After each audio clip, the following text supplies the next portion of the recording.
Мектеп ішінде балалардың бос уақытын қызықты, әрі пайдалы өткізуге арналған үйірмелер болса, сыртта қоянхана мен жылыжай жабдықталған.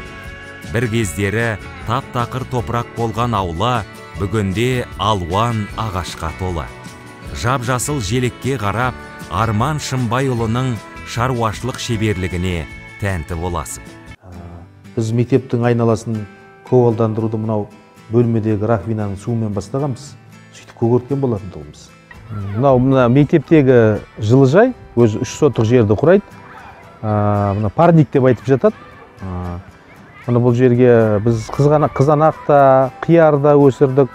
Түрлі мына салаттың түрлері бар. Лимон да егілді. Енді бұнымен айналысатын арнайы бағбан бар мектептің штатында. Ал осы жылыжайларда өсірілген мынау шыққан өнімді әсерінен біз мынау көп мектепке дүниелер жасап шығардық. Соның пайдасынан. Өздеріңіз мектепке кіре берсе қандай бір әдемі сәнді жаңағы нелерді мектеп туралы ақпараттарды қойып жасап. Соның барлығы осы жылыжайдың пайдасынан келген дүние. Мектепте 2012 жылы біз тамыз айында осы мынау арнайы балаларға және мынау биология пән мұғалімдері үшін осы арнайы қоянхана жасадық. Қазір міне көріп отырсыздар, көжек деген міне барлығының көжектері бар. Барлық жаңағы қоянханаға қатысты құрылыс ережелерін сақтап, арнайы жасақтап, қояндарға берілетін өздері дәрі-дәрмектерін барлығын беріп, санитарлық талаптарды сақтап, осы мынау бір жылға жуық міне келе жатыр, қояндар көбейіп жатыр бұның. Асханадан шыққан қабықтар, қалтықтар, тағы басқа осылардың барлығы беріледі.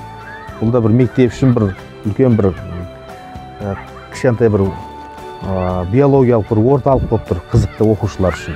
Ертең мынау котельныйдан жылуды қосып, сонда бөденені асырауды қолға алсақ деп отырмыз. Өйткені онда 1000-нан астам немесе 2000-ға жуық жал бөдене ұстауға болады ол жерде.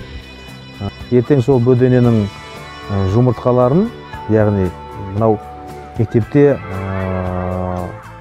барлық сол санитарлық талаптарды сақтай отырып, оқушыларға асханада берілсе деген сондай бір мақсат қойып отырмыз да.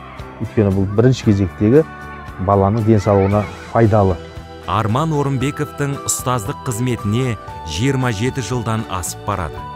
Директорлықтан бөлек тарих пәнінен сабақ береді. Яғни Мұхаммед пайғамбар қазіргі христиан жыл санауынан бастап есептейтін болсақ, 622 жылы Меккеден Мединеге көшті. Көшу, қоныс аудару, хижра деп аталады. Сондықтан ислам әлеміндегі жыл санау қалай аталады екен? Хижра жыл санауы.